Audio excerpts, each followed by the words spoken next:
चलतु सांग मैंने आज गोटे बढ़िया दामिका मिठाई घर बनइबा जहाँ को आम मार्केट रू किणिकी आनिले बहुत रेट्रे किणवा पड़ो किंतु आमे जदि या घरे बनइबा तो बहुत कम पैसा रे बनईकी रेडी करि परिबा। तो चलतु आज ये मिठाई स्टार्ट करबा। नमस्कार, मु राधिका आपण मानकु मोर ब्लॉगिंग चैनल रे स्वागत जनाउछि। आज मु कलाकंद मिठाई बनाउछि। किछिटा ट्रिक्स आपण भी फॉलो करिवे ना, आपणकर भी मिठाई प्रथम थर पूरा परफेक्ट बनिकी रेडी हबो। तो या पई मु 2 लिटर क्षीर नहीं नीची ताकू आमे गरम करदबा। और क्षीर को मु आगरु गरम करिकी ता ऊपर जो मलईटा को खोलिकी अलगा रखी देइछि सेटा मु परे आपन को देखेबी। तो यही देखंतु मु जो क्षीर रु मलईटा आउ 250 ml रो क्षीर अलगा नहीं नीची आकु आमे परे व्यवहार करिबा। तो एटी हमर क्षीरटा एबे गरम हो गलानी। एबे नै जिबा 2टी लेंबुर रस आ जत्तिके आमे लेंबुर रस नबा सेत्तिके आमे या संगर पानी मिसेबा। पानी मिसेकी ताकू गुटे गुटे चामच सही गरम क्षीर रे पकेबा। तापरे क्षीर को आमे छेना करिबा। छेना करने सही छेनार आमे आजिर मिठाई बनइबा। गुटे गुटे चामच करिके धीरे धीरे सेतिरे पकेबा। नहीं तो क्षीर रो आमे पूरा एका सांगर पकेबानी। सांगर पकेने पूरा हमर क्षीरटा जो खट्टा हो जिवो। एई देखंतु छेना छिंडिपा स्टार्ट हो गलानी। एबे ताऊ कोन करबा ना, गैस की फ्लेम को बंद कर देबा। आ तापरे मु गुटे बड़ भगोरी नहीं जाइछि तळे आ ता ऊपर गुटे जाली वाला बर्तन रख देइछि। ता ऊपर गुटे व्हाइट रो गुटे कॉटन कपड़ा रख देइछि। सेटार आमे से जो छेनाटा को छाणीबा। छाणीकी ताकू भल से चुपुड़ी दबा। तापरे ठंडा पानी 3-4 थर ठंडा पानी दे देकी ताकू भलिकी हातर चगुटी चगुटी की धोई दबा। एई भलिया कले कोन होबो ना, जो पानीटा जो थिबो ना हमर जो खट्टा पानीटा जो छेना संगर सेटा पूरा पूरी तळकू पळी जिवो। तळकू पळै गने सेटा हमर मिठाटा भलो तयारी होबो। मिठाटा हमर खट्टा हे गले भल लागिबन ना खाइबा पई। तो केमती भल भाबे चुपुड़ी दबा। सेतरे पानी रहिले ना मिठा हमर भलो बनिबनी। सेति पई जेत्तिकी आपण पारिबे पूरा चुपुड़ी की तार एक्स्ट्रा पानी सब बाहर कर देबे। एक्स्ट्रा पानी बाहर कर दे साला परे ताको आमे साइड करके जो पानीटा को रखि दबा। आउ गुटे बड़ थाली नहीं जिबा। थाली रे से जो पनीरटा को आमे रखिथिले ना नहीं थिले सेटा को आमे भल से ताको आमे दळी दबा। जेमति कि सेथिरे बिल्कुल भी खंड खंड रहिबनी, पूरा दाना दाना ही जिवो। सेतिकी पर्यंत आमे याको पूरा पूरी हाथ रे मिसई मिसई की पूरा दळिबा। एपटे मु क्षीरटा को गरम करिया पई रखि देइछि। क्षीरटा आमर ए गरम हो गलानी। ता संगर मलाई भी पड़ी। आउ ता साथी आमे दे दबा 2 चम्मच मिल्क पाउडर। मु अमूल पाउडर नौची।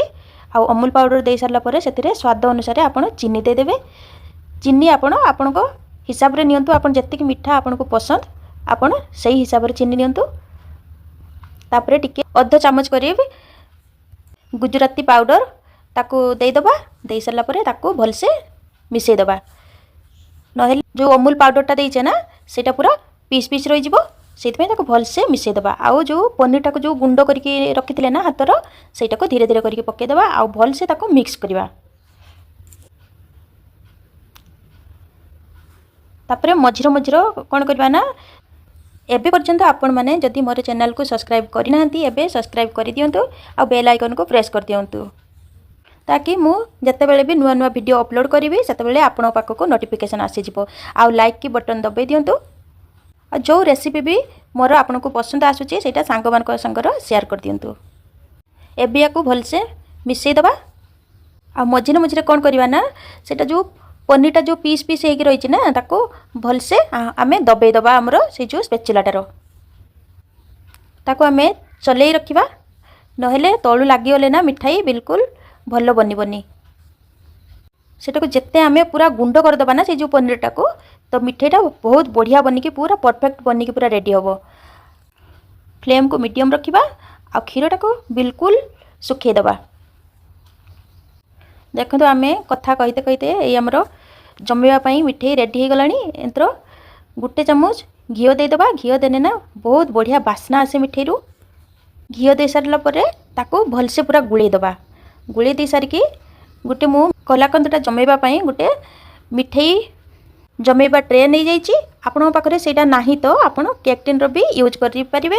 या जो छुआ मान को आमे टिफिन दो ना जो चक्कर वाला बाक्स टाइप रो, तो सेटार भी बढ़िया से जमी जीवो। आपण तळे गुटे बटर पेपर देकी सेटार भी जमे पारिबे। आ मो पाखरे एटा अछि तो मु एइथिरे जमाउची। तो टिके देसी घिओर मु ग्रीस कर देइची आ सेइथिरे हमें जमेबा। ये हमर रेडी हो जाइए जमेवा पाई। तो एबे चलते जमे देबा।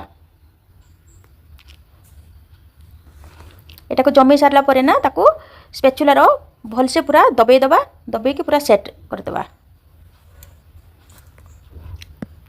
सेट कर सारला परे आकु कम से कम 4-5 घंटा ताकू बाहर रखिते हबो। फ्रिज रो हमें रखिबानी, सेटा बाहर हमें रूम टेम्परेचर रो ठंडा करबा।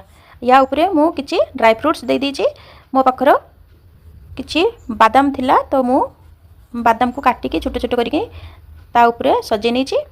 आपण पाखर पिस्ता काजू जहाँ भी थिबो आपण सजे परिवे। सेटा सजे देले ना एटा टिके बहुत सुंदर देखा जाए। तापरे ताको जो ड्राई फ्रूट्स देके ता ऊपरे टिके टिके प्रेस कर देबा। से स्पैचुला रो कर देने ता संग पूरा लागी के रहिबो।